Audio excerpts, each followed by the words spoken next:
ያርሲ መተትነን ጓደኞቹ ናቸው በስራ ያሰሩበት። ስም እንዳጠራ እሺ፣ ስም እንዳጠራ አልጠራም። እሺ ምን ሰራተኛ ነው? ልጁ ሱቅ ነው የሚሰራው፣ መጋዘን አለው። እንዲከስር እንዲዋረድ ብር እንዳያገኝ ብሩን እንዳለ ንብረቱን እንዳለ በትኖ መጣ። አሁን ቤዳ ላይ ነው ያለው። አሁን ምንም እጁ ላይ የለውም። አሁን ባዶ ነው። ባዶውን መጣ። አንድ ቲሸርትና አንድ ሱሪ ይዞ አቃጠለን። ድንግል ማርያም አመጣችው። መቼ ነው የመጣው? ዛሬ 14ኛው ቀኑ ነው። በ14ኛው ቀን ተቃጠልን።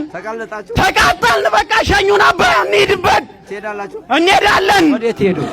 እንሄዳለን። እኛ ወደ ልሸኛችሁ፣ እናንተ ወደ ላካችሁን ወደ ሲኦል እንገባለን። አዎ በቃ ሀብቱን ያጠፋችሁትን ሀብትና ንብረት እጃችሁን እንዴ ጅንዘርጋ በእጁ በራሱ ብር ነው ያበላ ነው። እንዴት ጅንዘርጋ እንዴ? ግድ ነው ዘርጋ።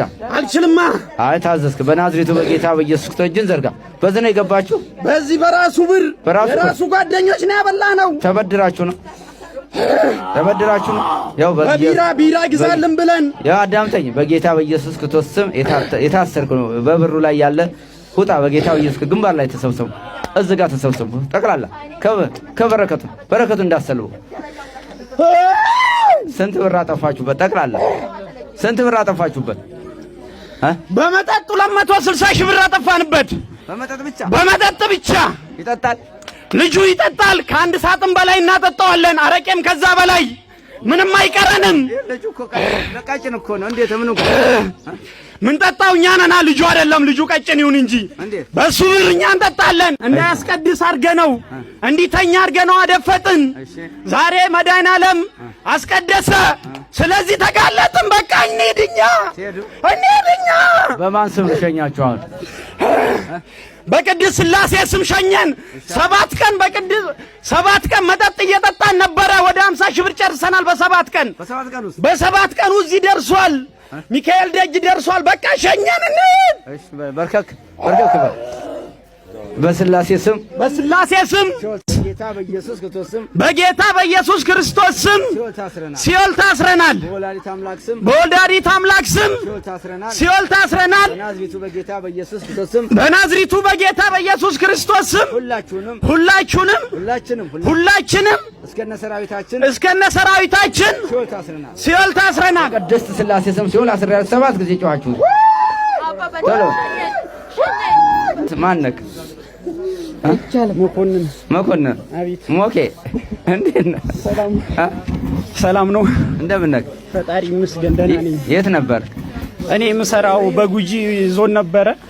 ሱቅ ነበረ የምሰራው። በቃ ምንም ስራ መስራት አልችልም። መጠጥ ካልጠጣው ሂሳብ አልችልም። ጠዋት ቁርስ ስበላ ቢራ እየጠጣው ነው ሂሳብ የምሰራው። ጠዋት 2 ሰዓት ሲሆን ቤተክርስቲያንም ሄድ ነበረ። ቤተክርስቲያንም በአብይ ጾም ውስጥ 2 ወር ሙሉ አስቀሩኝ። በቃ እኔ ምንም አቃተኝ። ሕክምናም ገባው በጾም ውስጥ 2 ወር ሆስፒታል ተኛው። ወደ 28 መርፌና ወደ 12 ግሉኮስ ጨረስኩ። በቃ እኔ ምንም አቅቶኝ ብቻዬን ያለኝን ነገር ይዤ ሕክምና ወጣለሁ ብዬ ሞተር ይዤ ስወጣ ሕክምና ያለበት ከተማ ሩቅ ነበር። ወደ 200 ኪሎ ሜትር ነው። በዛው ተነስቼ ሐዋሳ መጣሁ። ሐዋሳ ሕክምና ልገባ ስል ሕክምና አላስገባሉኝ። 7 ቀን ሐዋሳና ሻሸመኔ እዛ ቢራ እየጠጣን ነበረ። ከዛ በኋላ እዚህ አዳማ እህቶቼ አዳማ ነበሩና አሉኝና አዳማ ስመጣ 6 ሰዓት ላይ ደረስኩ። በ7ኛ ቀኔ እዛ ስደርስ ምሳ ብላ ሲሉኝ ምሳው መብላት ትቼ እኔ መጠጥ ቤት ሄጄ መጠጥ ጠጥቼ ማታ 4 ሰዓት ገባሁ። ከዛ ጠዋት እነሱ እዚህ ሚካኤል እንሂድ ብለውኝ እዚህ ይዘው ይመጡ። ሚካኤል ደጁ ገብቼ ጸበሉን ከተጠመቅኩ በኋላ በዛው እዚህ ቀረው። በቃ እኔ አሁን ስንት ቀን ነው? አሁን ዛሬ 14 ቀኔ ነው። 14 ቀን ነው ማለት ነው። ለውጥ አለው? እንዴት ነው? አረ በጣም ለውጥ አለው። እኔ በፊት ውጪ ሲሆን ይሄ ጭንቅላቴ ሰውነቴ በቃ ሊፈነዳ ይደርሳል። ሙት ይለኛል። በቃ ራስን አጥፋ ይለኛል። ግን እዚህ ከገባው ነው እኔ ሰላም ራሱ ያገኘው፣ ጤና ራሱ ያገኘሁት እዚህ ከገባው ነው የተሰማኝ እኔ ማለት ነው። ቅዱስ ሚካኤል ዛሬ ገና መፈንዳቱ ነው መንፈሱ ማለት ነው። ዛሬ ነው የተጋለጠለት። ሳምንት እዚህ መጥቼ በ3ኛው ቀን የኪዳነ ምሕረት ቀን ለራሱ ተጋለጠልኝ። መንፈሱ ለራሱ ለፈለፈ የኪዳን ብረቀም በሶስተኛ ቀን 3 ቀን ጠበል እንደተጠመቁ አንድ ካሳ ትጨርሳለህ መጠጥ እንዴ? ያው እኔ ራሴን በማግዜ ግን ጠዋትም እየጠጣው ማታም ራሴን ሳክስ ጠጣ በቃ አልሰክርም። ምንም ኖርማል ሰው ነኝ እኔ ማለት ነው። ሂሳብ ሰራለሁ። ሂሳብ ምሰራው መጋዘን ትልቅ መጋዘን አለኝ። እዛ መጋዘን ውስጥ ቢራ እየጠጣው ነው እንጂ ሂሳብ ምሰራው ካለ ቢራ ሂሳብ መስራት አልችልም። ቢራ ሳልቀምስ ሂሳብ እኔ 1000 ብር ሂሳብ መስራት አልችልም። እዛ ሱቅ መንቀሳቀስ ከተቀመጥኩበት መነሳት አልችልም። እሺ ማለት እግዚአብሔር ፈወሰዋል። መድኃኒዓለም አንተማል ቅዱስ ሚካኤል ካንተ ጋር በርታ ጸልይ። እሺ እንደዚህ ነው እንግዲህ ህይወታችን ይሄን ይመስላል። አንዳንድ ጊዜ ሰው ሲጠጣ መፍረድ እንደው ስኬት አምጥቶ ነው ገንዘቡን የሚጠጣው እንል ይሆናል። ግን የሚያስጠጣን ከወደኋ ጀርባችን መጠናት አለበት። በህይወታችን በምናችን ላይ ያለው መጠናት አለበት። ይሄ ሰው እኮ ወዶ አይደለም የሚጠጣው። ጾም ጸሎት ያስፈልጋል። ጸበል እንደዚህ አይነት መልካም ጓደኛም ደግሞ ያስፈልገን ይችላል ሊኖረን ያስፈልጋል ማለት ነው።